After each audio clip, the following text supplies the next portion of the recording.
Is America a zero-sum game? Is it the case that if one guy goes up, another guy has to come down? Is it the case that if you succeed, it has to be at my expense?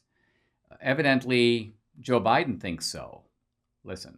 We have never fully lived up to the founding principles of this nation, to state the obvious, that all people are created equal and have a right to be treated equally throughout their lives. And it's time to act now, not only because it's the right thing to do, but because if we do, we'll all be better off for it. For too long, we've allowed a narrow, cramped view of the promise of this nation to fester. You know, we've bought the view that America is a zero-sum game in many cases. If you succeed, I fail. If you get ahead, I fall behind. If you get the job, I lose mine. Maybe worst of all, if I hold you down, I lift myself up.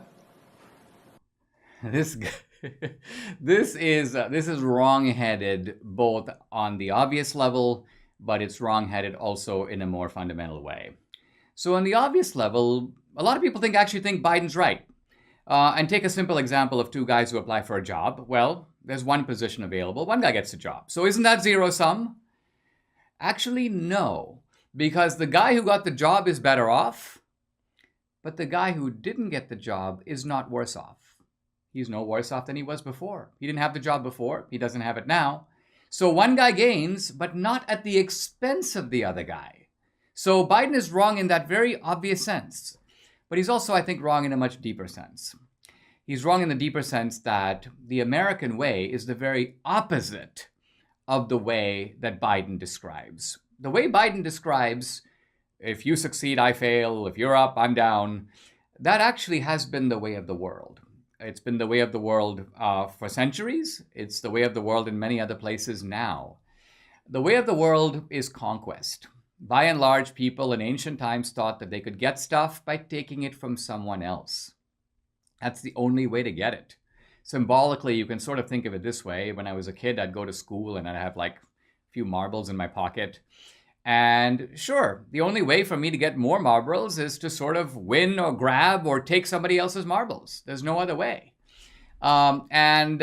This idea of conquest is well represented in a story that the church father Augustine tells in The City of God. He describes Alexander the Great, who was informed that there was a pirate raiding the high seas.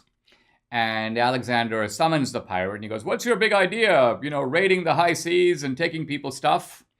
And the pirate says to Alexander, "Well, I got the same idea you do, except you've got a big army and a big navy and you're a great emperor.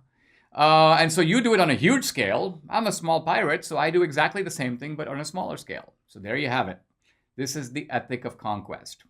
And for centuries, people thought it was not only the way to get stuff, but it was right. It was manly. It was a kind of masterful display of force. America replaced that ethic with the ethic of wealth creation. And the basic idea here is very simple. If I have some marbles in my pocket, I don't have to take your marbles if I can figure out how to make more marbles. In other words, wealth doesn't have to be seized if it can be created. And wealth creation, creating a system of wealth creation, not just this invention or that invention, but I would call it the invention of invention. That is the secret to America. And that's enabled people to come to America, as I did, start out at the very bottom and then move up, upward mobility, but not at anyone's expense. It's upward mobility through seizing opportunity and through striving. That's the American way. That's what's going to keep us strong. And sadly, that's the very America that Biden wants to undermine, if not destroy.